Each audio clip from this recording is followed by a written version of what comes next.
লেবু খেতে পছন্দ করে না এমন মানুষ খুব কমই আছে। তাছাড়া শীতকালের সাথে লেবুর একটা সুন্দর সম্পর্ক রয়েছে। শীতকালে যেমন ঠান্ডা কাশি সর্দি হলে লেবু খুব উপকারী, ঠিক তেমনি রূপচর্চাতেও লেবু খুব উপকারী। আসসালামু আলাইকুম বন্ধুরা, কেমন আছেন আপনারা সবাই? আশা করি ভালো আছেন, আমিও খুব ভালো আছি।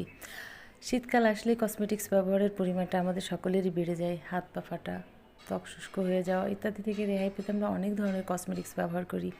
আজ আমি আপনাদের সামনে লেবু দিয়ে তৈরি একটা কসমেটিক্স উপাদান শেয়ার করব, যেটা কোনো কসমেটিক্স কোম্পানি আপনাদের সাথে শেয়ার করবে না। তো একটা লেবুকে এভাবে সুন্দর করে গ্রেটারে গ্রেট করে নেবেন। লেবু শুধু ছিলকাটাকে গ্রেট করে নিতে হবে, উপরের যে চামড়াটা আছে সেটাকে। এভাবে আমি একটা লেবুকে গ্রেট করে নিলাম। এতে মিশিয়ে দেব অলিভ অয়েল। আপনার ঘরে যে অলিভ অয়েলটা থাকবে আপনি সেটাই মিশিয়ে নেবেন। পরবর্তী কোনো ভিডিওতে আমি আপনাদের অলিভ অয়েল তৈরিটা করে দেখাবো। এভাবে সুন্দর করে অলিভ অয়েল মিক্স করে নিয়ে এটা আমরা আগুনে জ্বালানোর জন্য দিয়ে দিব। আগুনের তাপে যখন এটা ফুটতে থাকবে, দেখেন অনেকটা ফেনা ফেনা টাইপের হয়ে যাবে। এভাবে আস্তে আস্তে করে নাড়তে থাকবেন, ধীরে ধীরে নাড়তে হবে। তাপমাত্রা অনেক বেশি দেওয়া যাবে না, একটু লো তাপমাত্রায় সুন্দর করে এভাবে বারবার করে নাড়তে থাকবেন। এভাবে আমি নাড়ছি নেড়েই যাচ্ছি। নাড়তে নাড়তে একটা সময় দেখবেন আস্তে আস্তে এটার কালারটা চেঞ্জ হয়ে আসবে। উপরের ফেনা জাতীয় জিনিসগুলো দেখা যাবে না, ধীরে ধীরে পিওর তেলটা বেরিয়ে আসবে।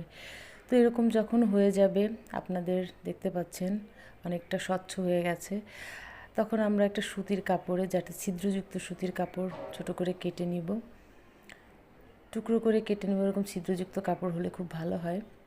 এভাবে আমরা ভাঁজ করে নিলাম কাপড়টাকে। ভাঁজ করে আমরা এবার কি করব, তেলটাকে ছেঁকে নেব। এতক্ষণ আমার তেলটা ঠান্ডা হয়ে এসেছে, ছাঁকতে সুবিধা হবে।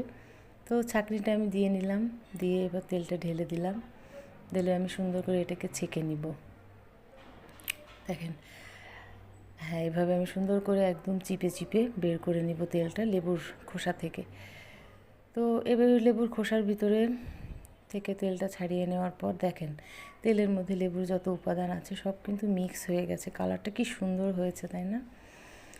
এখন আমরা যে কোনো কসমেটিক্স দোকানে কিনতে পাওয়া যায় একটা ক্যাপ কিনে নিব।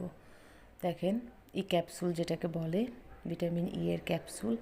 এটা আমি একটা নিয়েছি, আমার তেলের পরিমাণ যতটুকু সেই হিসেবে একটা নিয়ে হয়ে গেছে। আপনারা যতটুকু তৈরি করবেন সেভাবে নেবেন। ভালো করে মিক্স করে নিব, সুন্দর করে দেখেন মিক্স করে নিলাম। ক্যাপটা আপনারা যে কোনো ফার্মেসিতেই পেয়ে যাবেন, ফার্মেসির দোকানে, ওষুধের দোকানে। তো এবার আমি গ্লিসারিন নিয়ে নিলাম। আপনারা যে গ্লিসারিন ঘরে ব্যবহার করেন সেটা নিয়ে নেবেন। অনেক ধরনের গ্লিসারিন বাজারে কিনতে পাওয়া যায়। কয়েক ফোঁটা, 4-5 ফোঁটা গ্লিসারিন এটাকে সুন্দর করে মিশিয়ে নেবেন। আপনি যদি এভাবে